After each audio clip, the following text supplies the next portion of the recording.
Buenos días, mis amados, ¿cómo estamos? Aquí de nuevo con ganas de seguir adelante con esta serie maravillosa que es convertir nuestra vida de creyente en algo real, tener una fe que sea fácil de enseñar, de mostrar, de explicar, de dar a conocer a otros. Y esa es la diferencia entre el que vive bajo promesa, esperando recibir algo, y el que vive bajo herencia, que es aquel que sabe que tiene propiedades que son suyas, que no es que le van a prometer que cuando se muera el padre, él va a reclamar lo que es de él, sino que ya sabe que el padre murió y que están todos los abogados y está toda la gente de la ley natural para entregarle sus propiedades, pero que en este caso son las leyes del cielo, dicen todo es tuyo. Porque aunque estamos, la tierra misma completa está bajo el juicio de Dios, y el juicio apenas está empezando con fuerza.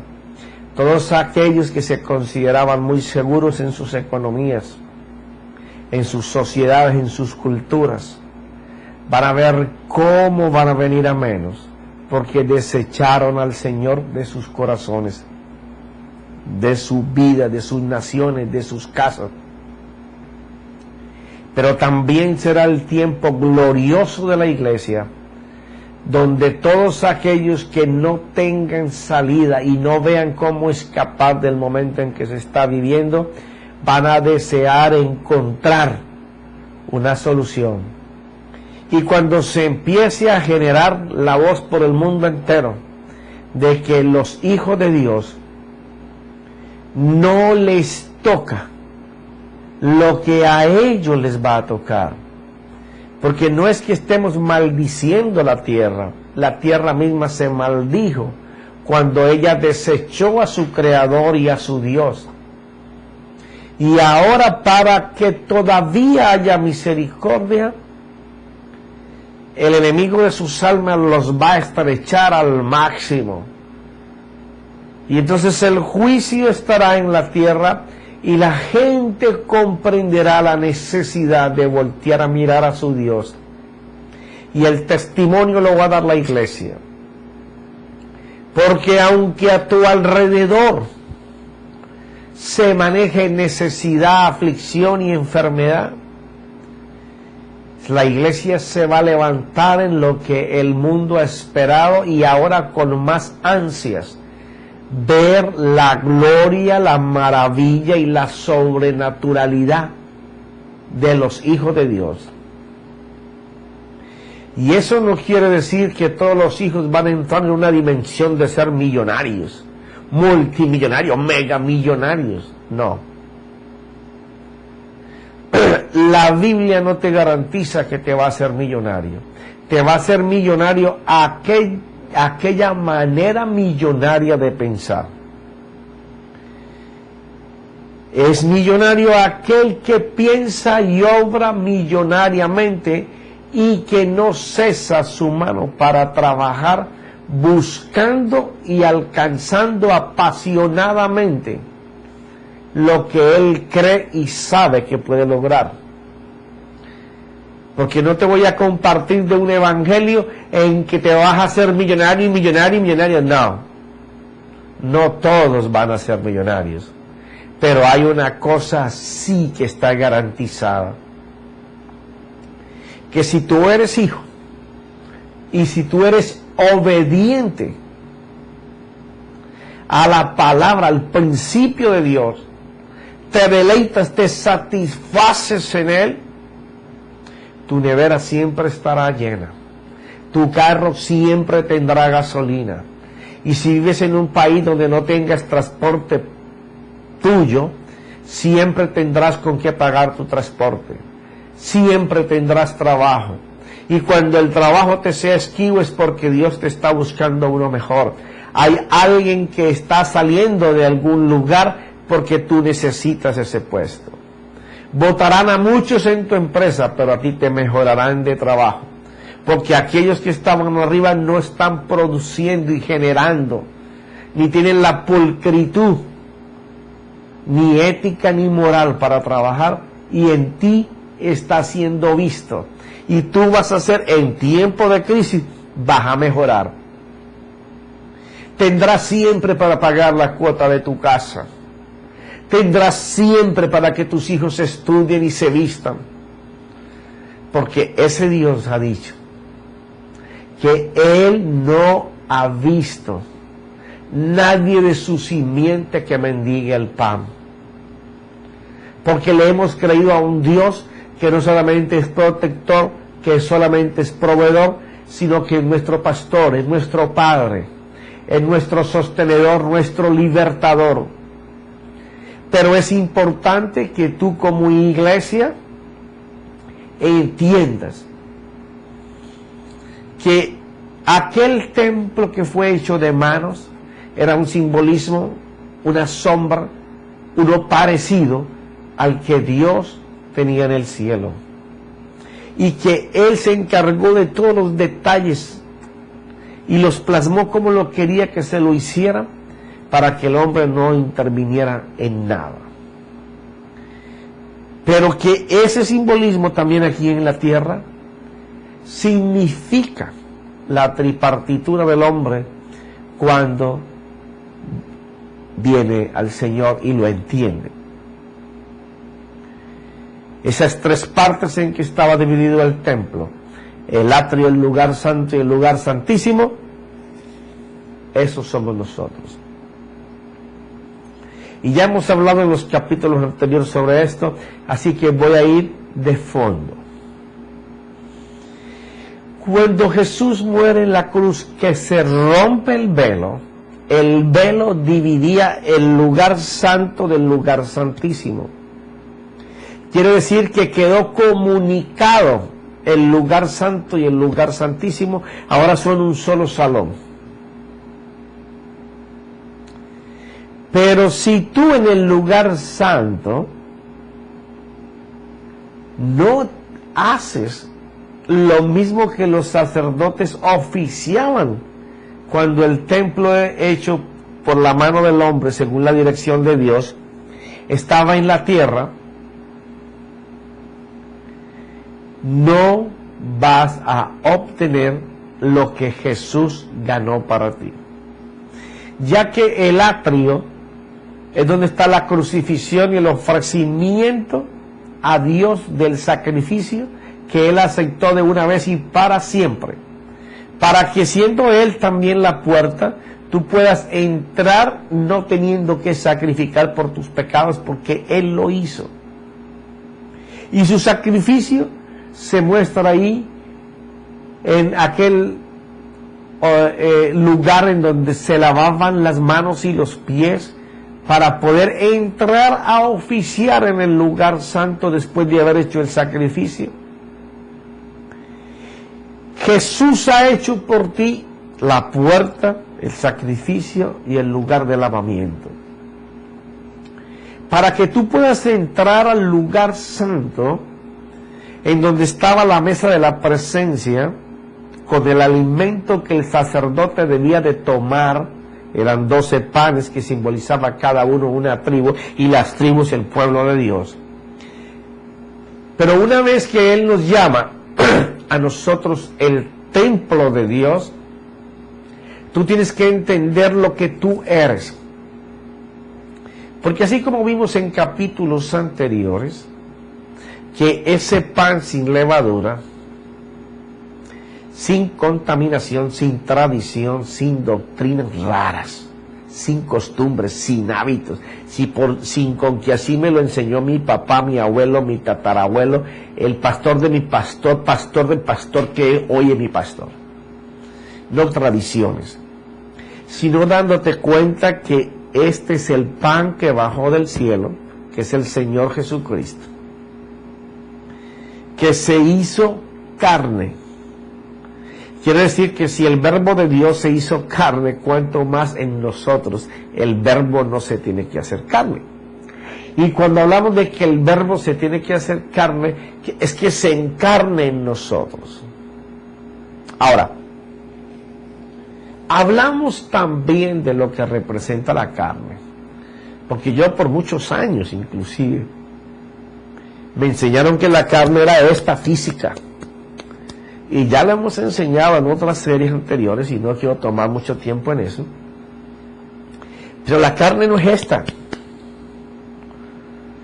Si tú te cortas la mano porque la mano roba y la colocas a un lado, tú no le vas a decir a la mano roba.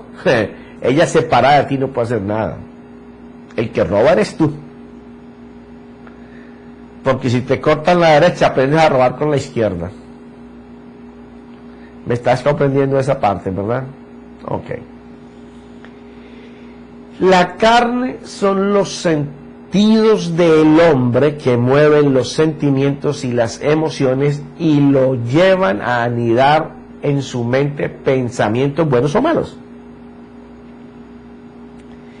Entonces, cuando el Señor Jesús dice que hay que comer su carne, dice que ese es el pan, que es verdadero alimento, y tú estás en la representación del lugar santo, que tú sabes que tú no eres eso, es una representación de lo que tenemos que hacer hoy, pues tú entonces entenderás que tus sentidos tienen que estar entregados al Señor Jesús. Profeta, ¿y cómo yo podría entender eso más fácil? Gracias por preguntarme. Quiere decir que mis sentidos han estado ejercitados desde que yo nací hasta este momento para tener respuestas a situaciones que yo he vivido o que temo vivir, las cuales están almacenadas en tu memoria. Una vez que tú te habitas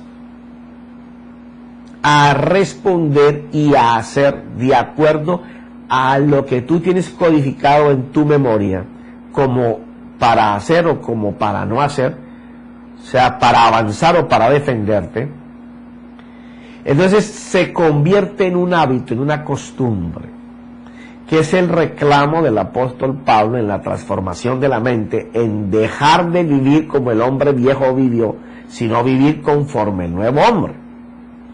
Eso te lleva a mirar que si aquel sacerdote tenía que entrar al lugar santo, como lo hicimos con unos ejemplos físicos, tenía que comerse los panes de domingo a viernes, porque el viernes después de las 5 tenía que ser colocado panes nuevos, aceite nuevo e incienso nuevo.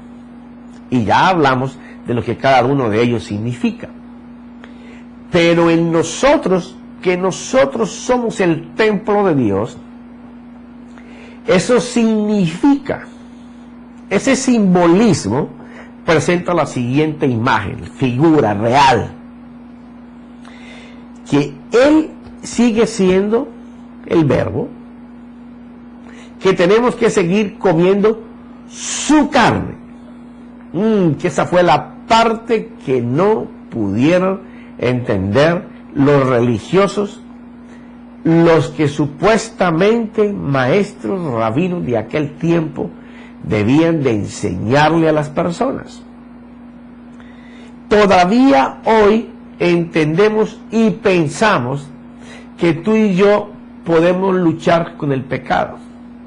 Y eso es lo que Satanás quiere, que tú te enfrasques en una lucha con el pecado. Pero si tú y yo pudiéramos vencer el pecado, de nada hubiera habido necesidad que Jesús viniera, que Dios se convirtiera en hombre. Por cuanto no lo podemos vencer, lo necesitamos a Él, que Él sí lo venció.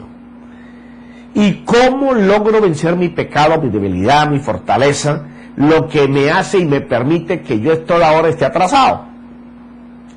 Solamente Jesús. ¿Y cómo hago para empatarme con Jesús? Buena pregunta. Si tus sentidos, que en un principio de la creación solamente estaban hechos por Dios para que tú te presentaras como la perfección de Dios.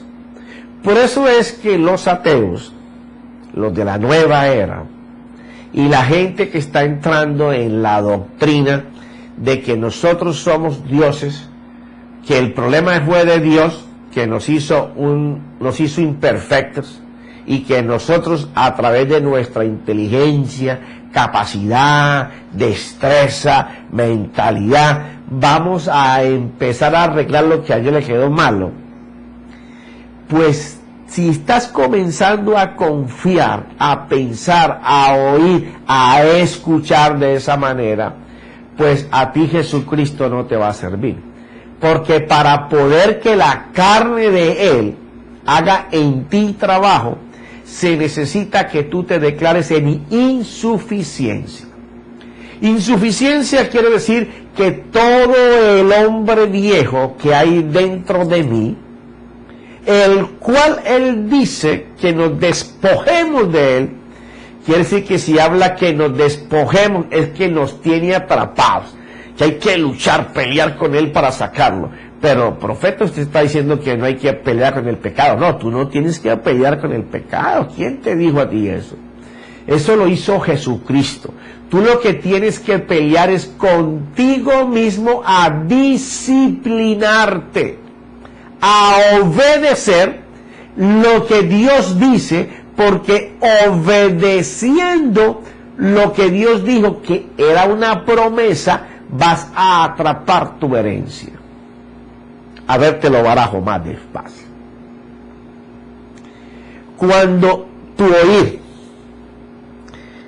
va a estar atento y tú lo vas a forzar, tú lo vas a obligar a que él solamente escuche la voz de Dios, porque te la aconsejan, porque vas a un lugar donde se está enseñando su palabra, porque escuchas por internet o por televisión, o porque tú lees en voz alta o en tu pensamiento, pero como el oído escucha tanto lo que tú piensas como lo que tú hablas, entonces es cuando el oído tuyo comienza a ser parte de la carne de Jesús, porque es el oído que Dios dice que Él abrirá en el hombre.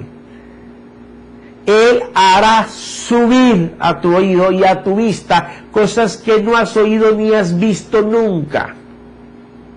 Si Él no abre el oído y la vista, para ti seguirá velado las buenas nuevas del Evangelio.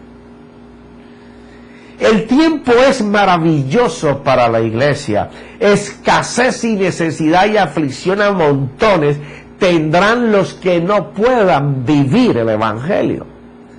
Pero los que podamos vivir el Evangelio, vamos a estar testificando a diario. Van a comenzar a escribirse en los volúmenes incontables de los hechos de los apóstoles, por los testimonios constantes y permanentes que vamos a empezar a dar, y que el mundo, todo el mundo, va a venir hacia esta luz que es la vida en Jesucristo. Quiere decir que nuestros sentidos, así como Eva los entregó en Génesis 3:1 al 6, ella fue la gente piensa que Eva fue y se cogió una manzana y se la comió y perdió ahí todo. No. Eso fue igual que lo que le pasó al diablo al Luzbel en el cielo. El tráfico de influencias. Un continuo, permanente asedio por conocer el mal fue lo que lo convirtió en Satanás. Sino que en la alegoría y la riqueza de las cosas de Dios que solamente se pueden entender por el Espíritu, están escondidas en su misma palabra. Porque ellos, pudiendo haber colocado sus sentidos para adquirir sabiduría, como Dios lo había dicho, lo colocaron para conocer las cosas del bien y del mal, en donde tú necesitas los sentidos para poder llevar información a tu mente, que ésta allí pueda reflexionar, pueda indagar y escoja por el libre albedrío qué es lo que quiere hacer. Y ellos escogieron conocer lo malo. Eso fue en un tiempo. Entonces, en el Señor se trata de coger esos sentidos que se perdieron allá en Génesis 3 con el pecado de ellos, y nosotros los vamos a disciplinar a obedecer al Señor. Profeta, pero es que eso es muy duro. Bueno, yo te compartí 2 de Corintios capítulo 10, donde Él se va a hacer fuerte en nosotros. El apóstol Pablo decía que mientras Él se hacía fuerte era débil, pero que cuando Él se hacía débil se hacía fuerte. ¿Por qué? Porque recuerda que ya todo el sacrificio del atrio fue hecho. Ahora en el lugar santísimo tú vas a deleitarte comiendo el pan que te da la vida, el pan que te da la luz, porque Él dice que Él es la luz del mundo. Cuando tú estás comiendo y alimentándote del pan de vida, entonces tus sentidos espirituales comienzan a tomar dominio sobre los sentidos carnales, porque con los sentidos carnales no se puede agradar a Dios, ni tampoco ellos lo van a hacer. El apóstol Pablo decía que no se van a sujetar. Profeta, eso me está diciendo que cuando yo me meta a leer la palabra, mis sentidos no se van a dejar. No, es que ahí donde está el secreto. Ese es el misterio del que habla Pablo en Colosenses 1, 25 al 29. Una vez que tú entras a manejar la escritura y oras, tienes que orar. La oración tiene que ser pidiendo a Dios, clamando a Dios, invocando a Dios en el nombre de Jesucristo, que tú te vas a sentar a leer el pan de vida, que tú deseas que el hombre viejo sea expulsado de ti, para que los sentidos que han sido carnales y siempre han decidido por las cosas de la carne, en este momento se sujeten a la voluntad de lo que el Espíritu va a hacer. Pero profeta, usted me dijo que no se podían sujetar. No, es que mientras tú entres con una mentalidad de cómo actúas en el mundo, vas a actuar de frente de la palabra, no se van a sujetar. No lo pueden hacer porque no están hechos. Ellos están hechos para pecar. Ellos están hechos para hacerte errar. Profeta, entonces, ¿cómo lo hago? Bueno, Romanos capítulo 7 explicaba eso. El apóstol decía que él tenía una tremenda contienda, una guerra dentro de él, que no sabía cómo manejarla, que él se deleitaba en las cosas de Dios, pero que cuando él salía a hacer, no hacía las cosas de Dios, sino las cosas de la carne. Yo, ¿quién me podrá ayudar en esto? Menos mal que Jesucristo lo hizo por mí. Quiere decir que si tú no vas allí con una oración, intercediendo, clamando al Padre, de que esos sentidos que están ejercitados por años a actuar para la carne, Él tome control, se los vuelvas a ofrecer. Eva los entregó al mal, ahora tú se los entregas a Él. ¿Quién tú crees que va a ganar? Ya tú sabes. El nombre poderoso, solamente el nombre de nuestro Señor Jesucristo puesto en tus labios, para que la carne bajo ese nombre deje de servir al diablo, al mal, al pecado, y se queden ahí atados y amarrados, porque eso fue lo que Él los crucificó en la cruz, para que tú y yo tengamos la libertad de entrar ahora en el Espíritu. Por eso es que se rompe el velo que divide el lugar santo del lugar santísimo, porque Dios no se manifestaba en el lugar santo. En el lugar santo el sacerdote tenía que prepararse con todo lo que te he señalado como el simbolismo de lo que se hacía allí. Y aún antes de entrar tenía que, en el lugar del incienso, tenía que quemar las sobras de todos los días, que él tenía que dejar un pedazo de pan de todos los días, emparamado de aceite, con el incienso, para ser puesto en los carbones y ser quemado como un símbolo de obediencia a la palabra, por la ayuda del Espíritu, porque estaban emparamados en aceite, los cuales ya producían no incienso de olor aquí en el ambiente, sino que se quemaba, llenaba todo aquel lugar como un aroma agradable a Dios. De allí la importancia de que cuando nosotros en este tiempo vayamos a comer los panes de la presencia, que es toda la Biblia, tenemos que saber que sentarnos a leer es como leer un libro. Pero sentarnos sabiendo que nos estamos sentando delante del Señor Jesús, que Él dijo que Él era el pan de vida, que había que comer su carne, y aquellos pensaron que era cristiano de comer un brazo, una pierna, no sé. Cuando lo que vamos a hacer es que los sentidos de Jesús, que nunca pecaron, que siempre escogieron lo bueno y desecharon lo malo, que habitan dentro de nosotros, ¡ay, eso es lo más lindo! Esa vida de Jesús tome en nosotros control.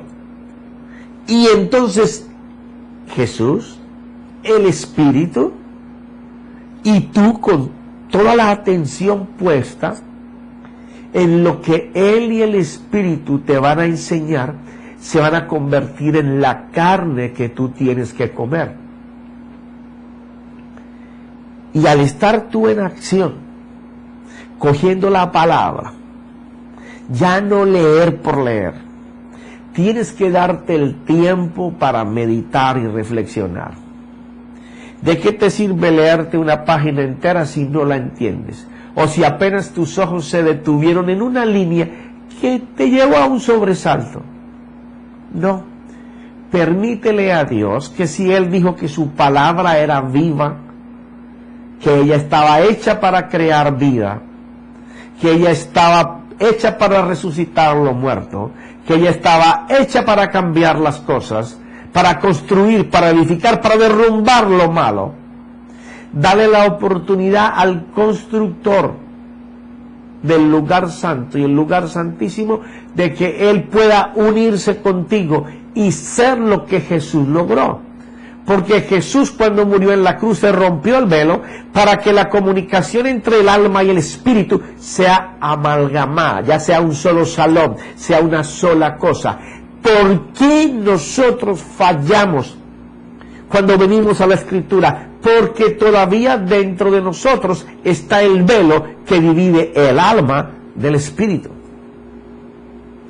Profeta, ¿usted cómo me dice a eso? Claro, cuando tú tratas de ir a la Biblia y tus sentidos ejercitados a responder en el mundo natural, a responder al sistema del mundo, las experiencias vividas, los recuerdos pasados, las memorias que tienes atrás, y tú no te das la oportunidad de cambiar, de ser nuevo, ¿qué pasa? Pasa que la manera mal acostumbrada, la manera mala en que hemos colocado en nuestra mente las cosas que debemos de responder y hacer, son las que van a tomar el control de la manera como leemos, estudiamos, meditamos o reflexionamos en la palabra. ¿Qué es lo que esto va a causar? Bueno, que tú estás meditando, estudiándola, y de pronto tu mente se va, está pensando en otras cosas. Terminas, leíste 2, 3 capítulos y no sabes lo que leíste, o te acuerdas de algo, escuchas un mensaje y cuando sales al parqueo de la iglesia ya se te olvidó de qué se habló, o te acuerdas domingo, lunes y ya el martes se te olvida, ya estás pidiendo oración, estás pidiendo que te pongan la mano, que te alienten. ¿Por qué razón? Porque tú no estabas en el Espíritu. Había un velo que dividía tu alma y tu espíritu, y eso no permitió que Dios pudiera hacer lo que tiene que hacer. Pero seguiremos hablando en el próximo clip, porque tenemos que llegar al entendimiento de que nosotros somos el templo de Dios, y que como templo de Dios tenemos la entrada libre por lo que Jesús hizo, a entrar a un salón que ya no tiene cortina y que junta el santo con el santísimo, que es nuestra alma con nuestro espíritu, en una sola pieza, y que se puede hacer en el nombre de Jesús solamente. Amén y amén.